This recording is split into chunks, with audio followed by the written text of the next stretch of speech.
चलिए 10 सीबीएसई के लिए चैप्टर 1 और चैप्टर 2 के एक्सपेक्टेड 2025 के कुछ क्वेश्चंस आपके जो पेपर बैच का 10 तारीख को होने वाला है उसके लिए हम लोगों ने दो चैप्टर करके कुछ एक्सपेक्टेड क्वेश्चंस निकाले हैं और वही एक्सपेक्टेड क्वेश्चंस यदि आप इंपॉर्टेंट क्वेश्चंस के रूप में करते हो तो आप लोगों का रिवीजन भी हो जाता है और आपका लोगों का पेपर का जो कंसेप्ट है वो भी आपको समझ में आ जाता है। सबसे पहले हम लोग एनसीईआरटी एग्जाम्पलर के कुछ क्वेश्चंस ले रहे हैं जो काफी सालों से आते जा रहे हैं। ठीक है, तो पहला क्वेश्चन में हम लोग जो उठा रहे हैं वो है a is equal to question अपना आगे बुक अपनी कहां रख दी मैंने, a is equal to x cube y square. काफी बार प्री बोर्ड्स में भी पूछा गया question b is equal to xy cube. यहाँ पर x और y प्राइम नंबर है तो आपको यहाँ पर फाइंड करना है HCF AB का, a और b का HCF फाइंड करना है। a ये दे रखा है, b ये दे रखा है, तो इसका सिंपल सा सॉल्यूशन है। एमसीक्यूज का क्वेश्चन हो सकता है, छोटा सा क्वेश्चन हो सकता है जो क्वेश्चन 1 नंबर में 2 नंबर में आ सकता है। तो यहाँ पर सबसे पहले HCF निकालने के लिए a इज इक्वल टू हमको क्या दे रखा है x cube y square, b is equal to दे रखा है xy क्यूब। इसको जब हम ब्रेक करते हैं तो क्या हो जाता है, परिधि दिव्यांश और महक ये हो जाता है, और इसको यदि हम ब्रेक करते हैं तो क्या हो जाता है, ये ऐसा हो जाता है। HCF निकालने के लिए हमें पता है कि हाईएस्ट कॉमन फैक्टर देखना पड़ता है। हाईएस्ट कॉमन फैक्टर क्या है इसमें, एक तो x है, दूसरा ये y और ये y है, तीसरा ये y और ये y। तो मैं क्या बोल सकती हूँ कि मेरा HCF क्या हो सकता है, xy स्क्वायर। ठीक है, बिल्कुल सिंपल सवाल है, लेकिन बच्चे जब इस टाइप के क्वेश्चन देखते हैं। दूसरा एनसीईआरटी एग्जाम्पल का क्वेश्चन हम देखते हैं जो एग्जाम में आने के चांसेस है। यहाँ पर इसी प्रकार का एक क्वेश्चन है, p is equal to ab square दे रखा है, q is equal to a cube b दे रखा है। यहाँ पर अब की बार आपको ये दोनों भी प्राइम नंबर है, a और b क्या दे रखा है आपको, प्राइम नंबर। अब की बार जिस प्रकार से यहाँ पर HCF फाइंड करना था, यहाँ पर हमें क्या फाइंड करना है, LCM। ठीक है, तो ये वाला क्वेश्चन भी आने के आपके चांसेस है। अब आपको पता होना चाहिए कि LCM का मतलब क्या होता है। LCM का मतलब होता है लोएस्ट कॉमन फैक्टर या least common multiple, not a factor that is a multiple, sorry. तो लीस्ट कॉमन मल्टीपल, तो इसके लिए मैंने क्या कर दिया, पहले लिख दिया AB का स्क्वायर और Q को लिख दिया बेटा A क्यूब B। यहाँ पर A है, B को 2 बार लिख सकते हैं, A को 3 बार और B को 1 बार। क्योंकि जिस प्रकार से हमको क्वेश्चन दिया हमने इस प्रकार से इसको कर दिया है। आगे इसको जब हम देखते हैं तो एलसीएम का मतलब क्या होता है कि जो दो नंबर्स आपको जो गिवन होते हैं उन दोनों का मल्टीप्लाई करना। मल्टीप्लाई करना मतलब LCM is equal to P into Q। P into Q का मतलब क्या हो गया, जरा देख लेते हैं हम लोग। आप ब्रेक करना तो ब्रेक कर दो, अदरवाइज डायरेक्टली भी सॉल्व करना चाहे तो डायरेक्टली सॉल्व हो सकता है। तो AB का square into A cube B, इन दोनों में हाईएस्ट पावर किसकी है, A क्यूब। हाईएस्ट पावर किसकी है, B स्क्वायर। जब भी आपको लिस्ट कॉमन मल्टीपल निकालना है तो हम क्या देखते हैं, हाईएस्ट फैक्टर, हाईएस्ट मल्टीपल। लेकिन जैसे सपोज सुनना मेरी बात, इन दोनों में से मैं कॉमन देखती हूँ, जब एलसीएम कैसे निकालते हैं एक बार फिर बता देती हूँ तुमको। जैसे मैंने ये करा है, ये करा है, तो ये जब इसको तोड़ती हूँ बेटा ना मैं, या B था ना खाली कि B स्क्वायर है, B स्क्वायर, चलो B स्क्वायर तो B लिख दिया दो बार। यहाँ पर इन दोनों में से कॉमन एक आ गया, इन दोनों का भी एक आ गया, इसलिए यहाँ पर ऐसा होता है। इन दोनों में से एक आ गया और ये अकेला भी आ गया। मल्टीप्लाई आपकी चीजें नहीं होती है ना, पहले दो चीजों में से कॉमन चीज आ जाती है और फिर जो बचा हुआ एक सिंगल है वो आ जाता है। दैट्स व्हाई मैंने क्या लिखा, A क्यूब, क्योंकि कितने A आ गए थे मेरे पास 3 और B कितने हैं मेरे पास 2। तो मैं इसमें से ऐसा बात समझा देती हूँ कि जो हाईएस्ट पावर वाला होता है वही आपका लीस्ट कॉमन मल्टीपल होगा। तो हमारा आंसर क्या आ गया, A क्यूब B स्क्वायर। ठीक है, that is our least common multiple. और एचसीएफ में क्या होता है, हमको सॉर्टेड करना पड़ता है, जो कॉमन होता है वो निकाला जाता है। यहाँ पर कॉमन नहीं निकाला जाता, यहाँ पर 2 कॉमन में से एक लिया जाता है और उसके बाद जो एक्स्ट्रा एक बचता सिंगल वाला उसको भी लिया जाता है। आगे बात समझ में, आई थिंक आपको भी समझ में आ गया होगा कि एचसीएफ यदि इस प्रकार के सवाल में से निकालना तो ऐसे निकालना, और एलसीएम इस प्रकार से निकालना तो ऐसे निकालना। ये मल्टीपल चॉइस क्वेश्चंस एक मार्क्स के क्वेश्चन में आपको आ सकता है। तो ये 2 क्वेश्चन ऐसे थे जो रियल नंबर के 1 मार्क के क्वेश्चन थे। Got it. चलिए नेक्स्ट क्वेश्चन देखते हैं हम लोग। इसके बाद चलिए हम लोग नेक्स्ट क्वेश्चन देखते हैं, क्वेश्चन नंबर 3। ये भी काफी अच्छा क्वेश्चन है और एनसीईआरटी एग्जाम्पल का क्वेश्चन है। इसमें आपसे क्वेश्चन में पूछा गया है कि आपको लिस्ट नंबर फाइंड करना है। क्या फाइंड करना है, list number. List number find करना है और काय का करना है, 1 to 10 का। 1 to 10 का लिस्ट नंबर फाइंड करना है। 1 to 10 में ऐसा नंबर, लिस्ट नंबर जो मतलब डिविजिबल हो। किससे डिविजिबल हो, ये 1 से 10 नंबर के बीच में डिविजिबल हो। देखो डिविजिबल का मतलब क्या होता है, मल्टीप्लाई करना। 1 to 10 मतलब क्या हो गया, 1 2 3 4 5 6 7 8 9 और 10। लिस्ट नंबर का मतलब एलसीएम, लिस्ट मल्टीपल होता है। आगे बात समझो, डिवाइड होता है जो मल्टीपल होता है। समझ गए ना? मैंने क्या बोला कि 4 किससे डिविजिबल है? 2 से, तो 4 किसका मल्टीपल है? 2 का। समझ गए ना बात? तो मल्टीपल और डिविजिबल का मतलब समझ में आता है ना बेटा? तो ये 1 कैसे होगा बेटा? 1 into 1, 1 into 2, 1 into 3, 1 into 2 into 2। यदि मैं इसको खोलती हूँ तो हम डिवाइड नहीं वो नहीं करते, एलसीएम लेते फैक्टराइजेशन मेथड से बेटा। 1 2 2 2 9 3 3। ठीक है, अब इसमें यहाँ पर देखो पूरे उसमें 1 तो दिख रहा है, तो मैं क्या बोल रही हूँ कि मेरा एलसीएम 1 2 3 4 5 6 7 8 और 9 और 10 का एलसीएम क्या रहेगा? पहले तो 1 तो रहेगा ही, रहेगा बेटा, सब में 1 बेटा। अब 2 देखो कहाँ है? 1 2 सेकंड पोजीशन में देखना, 3 4 5 है, एक बार 2 ले लिया। फिर देखो कहाँ है थर्ड पोजीशन पे? 1 2, इन दोनों में से कॉमन आ गया, फिर अकेला भी बैठा हुआ है, 1 और 2 आ गया। अब 3 को देखो, 1 2 3 कॉमन आ गया। अब एक अकेला 3 भी तो आ गया, अभी समझाया था मैंने, जिसको कॉमन दिया था। 5 एक ही बार दिख रहा है सब जगह और 7 भी एक ही बार दिख रहा है मुझे समझ। इन सब का मल्टीप्लाई यदि मैं कर देती हूँ तो क्या हो जाता है? 2 2 जा 4, 2 3 जा 6, 3 5 जा 15 और इनटू 7, 4 6 जा 24, 15 7 जा 105। और जब इसका मल्टीप्लाई मैं करती हूँ तो क्या आता है? जरा कर लेते हैं अपन। 24 5 से कितना आता है? कितना मल्टीप्लाई का आंसर आ जाएगा इसका? इसका आंसर आ जाता है अपना 2520। उनको मल्टीप्लाई कर लेना इसका बेटा। तो ये क्या आ गया इसका? लिस्ट नंबर 1 से 10 का एलसीएम आ गया आपका 2520। 1 नंबर से लेकर 10 नंबर तक का एलसीएम पूछा, उसका लिस्ट नंबर पूछा था। तो ये हमारा क्वेश्चन आ गया। और ये क्वेश्चन आपका एनसीईआरटी एग्जाम्पलर का है। The list number that is divisible by the number from 1 to 10 both inclusive. 1 to 10 both inclusive का मतलब होता है 1 भी इसमें इंक्लूड है और 10 भी इसमें इंक्लूड है, इंक्लूसिव का मतलब होता है। तो इस टाइप का क्वेश्चन आपको, ये भी आपके 1 मार्क और 2 मार्क का क्वेश्चन हो सकता है। Got it? आपको भी आई थिंक समझ में आ गया होगा। ये थर्ड इंपॉर्टेंट क्वेश्चन जो 2025 का एक्सपेक्टेड है। ये एनसीईआरटी एग्जाम्पलर के कुछ क्वेश्चंस निकले हैं, कुछ पीवाईक्यूज भी हो सकते हैं, कुछ प्रीवियस ईयर के क्वेश्चन आए हैं। इसके बाद हम कुछ प्रीवियस ईयर के क्वेश्चन भी इस चैप्टर के लेने वाले हैं। चलिए रब करते हैं आगे समझ में। लिखा यदि रियल नंबर में से हम लेते हैं तो √2 इज अ इरेशनल नंबर। ये हमारा पीवाईक्यू है। ये हमारा 2023 का भी क्वेश्चन है, 2019 का भी क्वेश्चन है। √2 इज द इरेशनल। उसी प्रकार से हम √3 को भी ले सकते हैं। ये क्वेश्चन भी आपके आने वाले चांसेस है, √2 और √3। क्योंकि √5 शायद 2024 के पेपर में आया था, √5 आई थिंक, आई डोंट। √5 ये भी आपका 19 का है, 20 का और 15 का है, तो हो सकता है ये रिपीट होता है। √5 इज इरेशनल। ये एक क्वेश्चन है, एक क्वेश्चन ये, एक क्वेश्चन है। इस प्रकार के क्वेश्चन है। ये क्वेश्चन आपके एनसीईआरटी की और एनसीईआरटी के सॉल्यूशन सभी क्लासेस ने आपको दिए हैं। तो ये क्वेश्चन आप लोग नोट कर लीजिए, सॉल्यूशन आप खुद करिए। मैं √2 √3 √5 एनसीईआरटी से रिलेटेड क्वेश्चन बता रही हूँ। स्टेट बोर्ड की एग्जाम्स, मध्य प्रदेश में स्टेट बोर्ड की एग्जाम्स चल रही है, एमपी बोर्ड वालों की एग्जाम्स चल रही है, तो उसके लिए भी ये √2 √3 √5 इरेशनल वेरी इंपॉर्टेंट क्वेश्चन। इसके अलावा जो मैं आपको सीबीएसई के लिए भी 1 मार्क के क्वेश्चन बताऊंगी, एचसीएफ एलसीएम, वो आपके एमपी बोर्ड के लिए भी इंपॉर्टेंट रहेंगे। तो आप लोग यहाँ पर स्टेट बोर्ड और CBSE, state board means MP board वाले और सीबीएसई वाले दोनों कर सकते हैं, क्योंकि मैं अभी जहाँ से पढ़ा रही हूँ वो इंदौर है और इंदौर एमपी में लगता है, इसलिए एमपी बोर्ड के कुछ क्वेश्चंस भी मैं साथ साथ में बताती जा रही हूँ। जो अभी हमने 3 क्वेश्चन निकाले थे वो एमपी बोर्ड के फिक्स क्वेश्चन। इसके अलावा एमपी बोर्ड के फिक्स क्वेश्चन में हम एक और ले लेते हैं, 3 into 5 into 7 plus 7, 3 into 5 into 7 plus 7। ये हमें बताना है कि कंपोजिट है। तो इसके लिए एक थ्योरी होती है कि जब भी हम प्राइम नंबर का मल्टीप्लाई कंपोजिट नंबर से करते हैं वो हमेशा कंपोजिट ही शो करता है।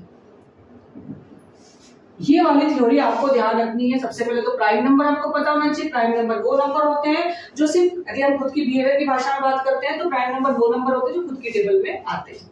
खुद की टेबल में आने वाले नंबर प्राइम नंबर, वो दूसरों की टेबल में नहीं आते, मतलब उनका फैक्टर अगर खुद होते हैं या 1 फैक्टर होता है, that is the prime number. और जो दूसरों की टेबल में आते हैं, किसी की भी टेबल में आ सकता है, that is the composite number. और जब भी हम प्राइम नंबर और कंपोजिट नंबर का मल्टीप्लाई करते हैं तो हमें क्या मिलता है? Composite number. और यहाँ पर इस रिलेशन में हमको कंपोजिट नंबर प्रूव करना है। ये एनसीईआरटी का क्वेश्चन है, लेकिन ये काफी बार सीबीएसई और एनसीईआरटी दोनों में, एमपी बोर्ड और सीबीएसई दोनों में पूछा गया है। तो ये क्वेश्चन भी आप नोट कर सकते हो। ये काफी इजी क्वेश्चन है। इस क्वेश्चन में 2 चीज में से क्या चीज कॉमन है? 7। तो यहाँ पर हम 7 कॉमन निकाल लेंगे, क्या बचेगा? 3 into 5 into यहाँ पर क्या बचा 1 प्लस 1 7 3 5 15 प्लस 1 7 into 16. जरा देखिए who is 7? 7 is the prime number and who is 16? 16 is the composite number. और according to the theorem prime number का multiply जब भी composite number से करते हैं तो हमें क्या मिलता है composite. तो इस बात को हम प्रूव करके देख लेते हैं. 16 7 से कितने होते हैं? 16 की टेबल के हिसाब से 112 और 112 is the composite number. So this relation 3 into 5 into 7 plus 7 is the composite. Got it? इसलिए हम शो कर सकते हैं कि ये कौन है कंपोजिट, क्योंकि ये कौन है बेटा प्राइम, ये कौन है कंपोजिट और ये भी कौन हो गया आपका कंपोजिट. तो ये हमारा प्रूव हो गया. Got it? तो ये क्वेश्चन अच्छा क्वेश्चन था जो एमपी बोर्ड के लिए भी और सीबीएसई के लिए भी. कुछ क्वेश्चंस कॉमन होते हैं जो दोनों की एग्जाम्स में काफी बार पूछे जाते हैं. ठीक है, चलिए अब नेक्स्ट क्वेश्चन की तरफ देखते हैं हम लोग. बोल बेटा. के बारे में नहीं सोचना है. आपके पेपर सोशल साइंस का, इंग्लिश का, हिंदी का सभी पेपर हो गए हैं. अच्छे पेपर बुरे पेपर कभी भी नहीं होते हैं. पेपर होता है और पेपर में आपका पेपर अच्छा जाना और बुरा जाना आपकी स्टडीज पे डिपेंड करता है 99% और 1% डिपेंड करता है आपके लक पे. इसलिए आप अच्छा और बुरा ना सोचते हुए अपना कर्म करो. कर्म का सिद्धांत होता है अपना कर्म करते जाओ, फल अपने आप मिलता जाएगा. इसलिए डिमोटिवेट होकर काम मत करो, मोटिवेट होकर काम करो. जो हमारे पास टाइम है मैथ्स के लिए उसमें कम से कम हमको अबो 80% मार्क्स आना चाहिए मैथ्स. Got it? चलिए √3 प्लस √5 इज इररेशनल. ये आपको प्रूव करना है. √3 प्लस √5 इसको इररेशनल प्रूव करना है. यहाँ पर आपको कई बार बोल देते हैं कि √3 हमने गिवन दे दिया भाई इररेशनल है, उसको प्रूव करो. इसको प्रूव करने के लिए हमें क्या करना पड़ेगा देखते जाओ. √3 को प्लस √5 को किसके इक्वल ले लेंगे अपन. हमने बोल दिया कि ये a के इक्वल है और a इज अ रैशनल. ऐसा मैंने बोल दिया. चलो आया समझ बात. a मतलब a के अपॉन में 1 है, कुछ भी समझ लो, समझ सकते हो. अब मैं क्या करूंगा अपनी बात को प्रूव करने के लिए ऑन स्क्वायरिंग बोथ साइड कर दूं. तो मेरा क्या आ जाता है √3 प्लस √5. पहले स्क्वायर नहीं करती, पहले काम करती हूँ √3 इसको यही रख देती हूँ, a माइनस √5 कर देती हूँ. अब मैं on squaring on both side कर देती हूँ. √3 का स्क्वायर क्या हो जाएगा 3.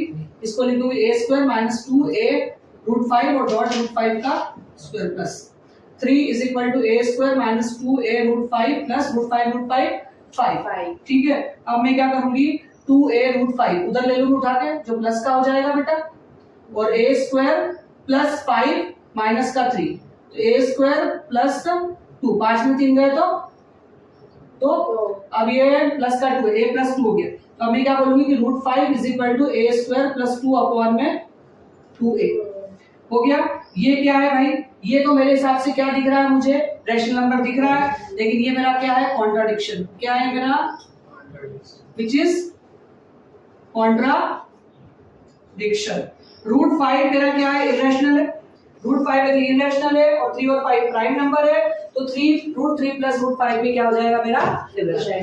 मुझे पता है कि √5 is irrational. 3 and 5 are prime. Then √3 plus √5 is irrational. Hence ठीक है, आगे समझ में किस तरह से करना है. ये आप भी देख लो, आप लिख लो ना ये क्वेश्चन को. हाँ ये लिख लो, ये आपके एनसीईआरटी का भी आने के चांसेस. चलो मैं एक बार समझा, तुम लिखना चालू करो. चलिए नेक्स्ट क्वेश्चन हम देखते हैं. √3 प्लस √5 इररेशनल काफी इंपॉर्टेंट क्वेश्चन है, एनसीईआरटी से रिलेटेड क्वेश्चन है और इसके भी 2025 के स्टैंडर्ड और बेसिक के पेपर में आने के चांसेस है. 2025 का पेपर चलिए देख लेते हैं. √3 प्लस √5 किसके इक्वल है. हमने मान लिया a के इक्वल है और a कौन है, a अपॉन 1 है, हम कुछ भी बोल सकते हैं, रैशनल नंबर है. अब मैंने क्या करा ट्रांसपोजिंग कर दिया अपनी बात को प्रूव करने के लिए. √5 को उठा के मैंने किधर ले लिया, इधर ले लिया. स्क्वायरिंग ऑन बोथ साइड कर दी. मैंने जैसे स्क्वायर किया √3 का स्क्वायर 3 हो जाता है और यहाँ पर a माइनस b का होल स्क्वायर पुट हो जाता है, जो फॉर्मूला आपको लिखना पड़ेगा एग्जाम में, क्योंकि हमें वो समझाता नहीं है कि भाई तुमको आता है या नहीं आता, उसे कोई मतलब नहीं. उसको लिखने से मतलब आपको पूरी चीज शो करनी पड़ेगी. अब फाइनल एग्जाम तो यहाँ पर मैंने a माइनस रूट 5 का स्क्वायर को ब्रेक डाउन कर दिया, इवैल्यूएट कर दिया, that is a square minus का 2a रूट 5 प्लस का रूट 5 का स्क्वायर। रूट 5 का स्क्वायर इज द 5, रूट 3 का स्क्वायर इज द 3। जब मैंने ट्रांसपोजिंग करी, मैंने यहाँ पर देखा कि एक जो वैल्यू है, एक जो प्राइम नंबर है वो रूट में है, तो उसको उठा के मैंने उस साइड ले लिया तो प्लस का हो गया। बाकी चीज जब मैंने इधर ली तो मुझे मिला a स्क्वायर प्लस 2, और यहाँ पर रूट 5 ऐसा जैसा रहने दिया और 2a को उठा के मैंने डिवाइड में लिया। यहाँ पर मुझे ये दिख रहा है कि रैशनल नंबर है, लेकिन ये वाला जो पार्ट है रूट 5 मैंने पहले प्रूव कर रखा है कि इरेशनल है, और ये मेरा कॉन्ट्राडिक्शन है क्योंकि रूट 5 तो खुद इरेशनल है, 3 और 5 प्राइम नंबर है, that's why root 3 plus root 5 is the irrational number. इस प्रकार से आपको ये सॉल्यूशन करना है। 2025 का 100% आने वाला क्वेश्चन इस साल आना ही चाहिए क्योंकि हमेशा आता ही है। Got it? चलिए नेक्स्ट क्वेश्चन की तरफ चलते हैं, और नेक्स्ट क्वेश्चन को हम जो सीबीएसई 2025 का और ना एनसीईआरटी का तो क्वेश्चन है, इसे एमपी बोर्ड के लिए भी है, लेकिन यहाँ पर से 12 की पावर n है, आपको बुक में एनसीईआरटी में 6 की पावर n दे रखा है। सेम क्वेश्चन बोल रहा है वो, लेकिन नंबर और डिजिट बदल देता है, इसलिए बच्चों को थोड़ा टेंशन हो जाता है। यहाँ पर वो बोल रहा है कि 12 की पावर n कोई नंबर है और n कोई इंटीजर, पॉजिटिव इंटीजर, कोई भी पॉजिटिव इंटीजर, और n यदि कोई पॉजिटिव इंटीजर है तो जो आंसर आना चाहिए वो क्या आना चाहिए, उसका एंड नंबर क्या होना चाहिए, 0 या 5। तुम्हें पता है 0 और 5 यदि किसी नंबर का, यदि इसके ऊपर पावर लगा दूं, 1 2 3 4 5 6 7 8 लगा दूं और उसका एंड उसका जो आंसर आता है और उसका एंड यदि 0 और 5 पे आता है, इसका मतलब क्या होता है कि वो डिविजिबल है 5 से, क्योंकि 5 का डिवाइड का जो रूल है वो अपने को पता है कि 5 नंबर से कौन डिवाइड हो सकता है जिसका लास्ट डिजिट 0 या 5, ये हमको पता है। तो यहाँ पर मैं सबसे पहले देख लेती हूँ कि 12 की पावर 1, यदि मैं n को ले लेती हूँ 1 2 3 4 5, यदि मैं n को 1 2 3 4 5 लेती हूँ तो जरा देखते जाओ तो क्या क्या हो रहा है। मैंने कोई सा भी इंटीजर ले लिया, मैंने 1 2 3 4 5 ले लिया, that is 12, that is 12 into 12, that is 12 into 12 into 12, that is 12 into 12 into 12 into 12, that is 12 into 12 into 12। यहाँ पर यदि इसको ब्रेक करती हूँ तो क्या प्राइम फैक्टराइजेशन आते हैं, जिसके प्राइम फैक्टराइजेशन करती हूँ मैं तो क्या आता है 2 6 12 होता है, तो 2 into 2 into 3, that is 2 into 2 into 3, that is, एक और बार लिख देती हूँ 2 का स्क्वायर और 2 का स्क्वायर और 3 का स्क्वायर, दो बार आ जाएगा, आएगा ना। अब यहाँ पर मैंने लिख दिया 2 का स्क्वायर तो ये हो जाएगा 2 का क्यूब 3 का क्यूब, कुछ भी कर लो, something like that, something like that. अब आप देख रहे हैं यहाँ पर कि यहाँ पर इफ फैक्टर इज नॉट 0 और 5 then it is not divisible by 5। ये 5 से डिवाइड हो ही नहीं सकता, क्यों? क्योंकि इसके प्राइम फैक्टर में 5 नंबर आ ही नहीं रहा, इसलिए 12 की पावर n कोई सा भी इंटीजर लो उसका एंड नंबर 0 और 5 नहीं आता है, तो there is no value of n, ऐसी कोई वैल्यू नहीं है n की, there is no value of n, काय में नेचुरल नंबर में ऐसी कोई वैल्यू नहीं है कि जिसके साथ उसका एंड डिजिट क्या है, 12 की कोई सी भी पावर रखो तो एंड डिजिट क्या है 0 या 5, ऐसा कोई नंबर है ही नहीं, हमारे पास है ही नहीं, इसलिए ये बात प्रूव नहीं होती है।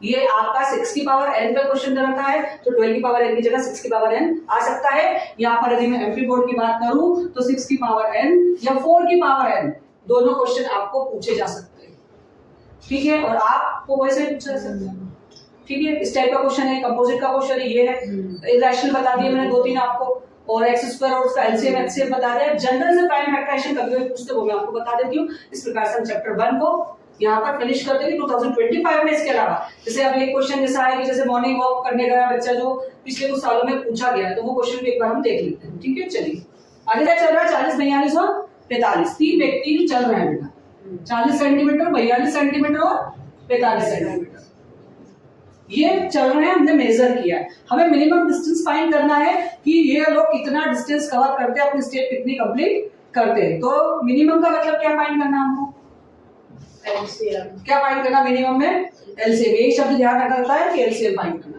तो क्या करना 40 42 और 45। चलो 40 का कर लेते हैं, 42 का कर लेते हैं, 45। 40 इसके टेबल में आता है 2 के टेबल में कितनी बार आ गया, हमको पता 5 8 40 होता है, तो 2 into 2 into 2 into 2 to the 4 4 to 7 8 5 7 ये होता है 7 6 42 2 into 3 into 7 ये होता है 5 9 45 that is 3 into 3 into 5 ठीक है कॉमन ले लेते एलसीएम लेना कॉमन है 2 बट 2 अकेला अकेला तो लेना ही पड़ेगा लेना पड़ेगा ना बेटा चलो भाई 5 अकेला लेना पड़ेगा लेकिन इसके पहले 3 दोनों में कॉमन है एक तो ले ही लेते हैं और एक अकेला भी है ये भी ले लिया 2 भाई में से एक 5 कॉमन ले लिया और एक बचा ले लिया कर लेंगे आंसर निकाल लेंगे 2 2 4 4 2 8 3 3 9 5 7 35 9 5 45 9 3 27 28 29 30 31 into 8 8 पंजे 40 8 एकम 8 8 और 4 12 8 के 24 और 25 2520 सेंटीमीटर इंपॉर्टेंट क्वेश्चन है इसके पहले मैं इसका सॉल्यूशन दे चुकी हूं दैट्स व्हाई इस क्वेश्चन को आप उस तरीके से सॉल्व कर सकते हैं गॉट इट चलिए तुमने लिख लिया तो सीरीज देखते हैं हम लोग तो इसमें हम देखते हैं कि एचसीएफ आपको दिया हुआ है ये एमपी बोर्ड वाले जो बच्चे हैं वो भी देख लेना इज इक्वल टू 45 आपको क्या फाइंड करना है यहाँ पर एलसीएम क्या फाइंड करना है एलसीएम ठीक है तो चलिए हम एलसीएम इसका फाइंड कर लेते हैं एलसीएम और एचसीएफ का मतलब क्या है फॉर्मूला दे रखा है आपको एनसीईआरटी बुक के अंदर ही दे रखा है इसलिए आपको टेंशन लेने की जरूरत नहीं है प्रोडक्ट ऑफ टू नंबर ठीक है आपको क्या एलसीएम फाइंड करना है एचसीएफ आपको 45 है एलसीएम आप यहाँ लिख देंगे दो नंबर मतलब 135 into 225 135 into 225 अपॉन में 45 ये मैं काफी देख लेना एमपी बोर्ड का क्वेश्चन है इसको सॉल्व कर लेना तो 5 पर 9 सा 45 5 4 सा 20 5 5 सा 25 9 5 सा 45 that is 135 into 5 5 5 सा 25 5 सा 50 60 70 5 5 5 6 that is 675 this is the LCM बिल्कुल आसान तरीके से करना लेकिन बच्चे जो नहीं पढ़े हैं एनसीईआरटी उनको थोड़ी सी प्रॉब्लम आती है बड़ा आसान सा सवाल और एग्जाम में आने के चांसेस बेसिक के और स्टैंडर्ड के दोनों के पेपर में इस टाइप का क्वेश्चन आपको पिछले 2 साल पहले क्वेश्चन आया था इसलिए आने के चांसेस हो सकते हैं ठीक है अब इसी प्रकार का हम और क्वेश्चन भी देखते हैं तो और देख लेते हैं जैसे एक दे रखा है रेशियो दे रखा है नंबर का रेशियो दे रखा है आपको नंबर का 2:3 ठीक है और एलसीएम दे रखा है उन नंबर का जैसे अपन ने रेशियो ले लिया a:b का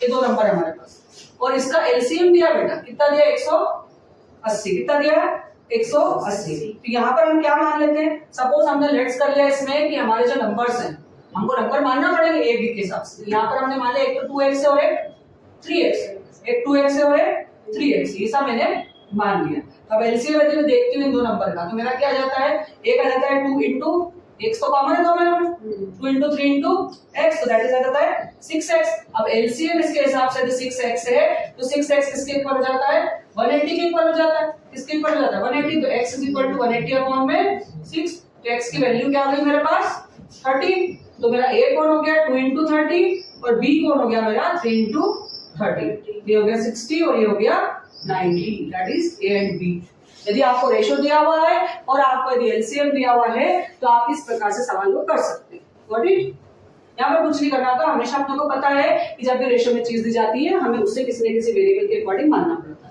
एलसीएम गिवन था हमने इसका एलसीएम हमें पता है कैसे निकलता है ये दोनों अनकॉमन थे इसलिए मल्टीप्लाई में आ गए और जो कॉमन थे उसमें से एक आ गया उस प्रकार से हमने एलसीएम इस दो नंबर का निकाल लिया और एलसीएम जो ओरिजिनल दे रखा था कितना दे रखा था 180 उससे हमने x की वैल्यू फाइंड करी और ओरिजिनल नंबर फाइंड कर लिया गॉट इट ठीक है ये क्वेश्चन था डिवाइड आगे बढ़े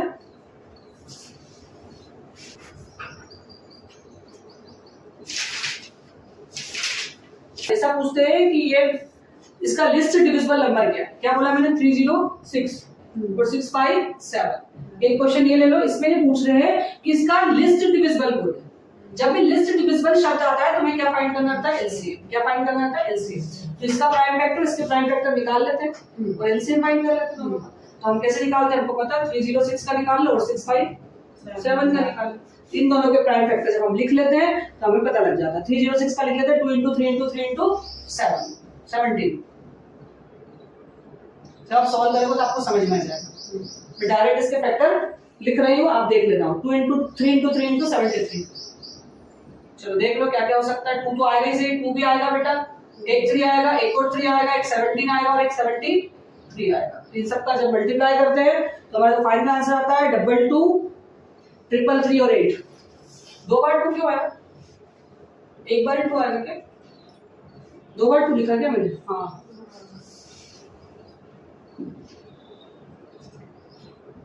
22 338 डायरेक्ट आंसर लिख रही हूँ क्योंकि अपना उतना कैलकुलेशन में टाइम नहीं, बस खाली मैथड समझा रही हूँ और क्वेश्चन बता रही हूँ कि इस टाइप के क्वेश्चन आपको एग्जाम में 25 के एक्सपेक्टेड पेपर के हिसाब से आपको बताया जा रहा है। लिस्ट डिविजिबल बताना है। जब भी लिस्ट डिविजिबल शब्द पूछते हैं तो आपको एलसीएम फाइंड करना होता है।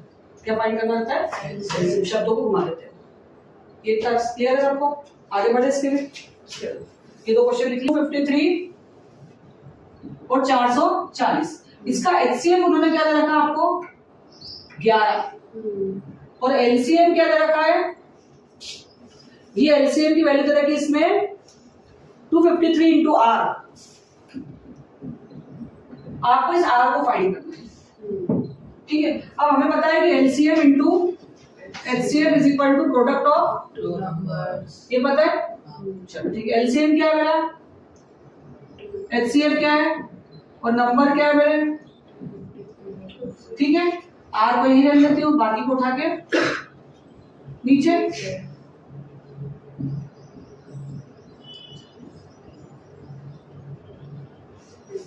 आगे समझ में, जब भी दूसरा नंबर भी चेंज करके दे सकते हो, लेकिन एक क्वेश्चन था दिमाग में आ रहा था बार-बार तो बता इस टाइप का क्वेश्चन, ठीक है। तो देखते हैं अब एलसीएम बोल रहा है 12 एंड 41 इज इक्वल टू, उसने जो एलसीएम बोला वो बोला मुझे 10m + 4।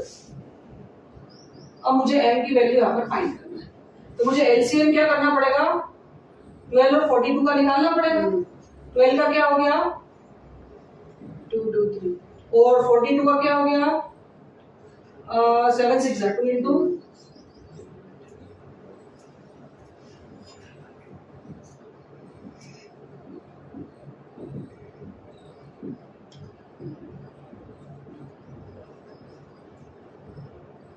एलसीएम की वैल्यू 84 हो गई और यहाँ पर क्या देने की थी मुझे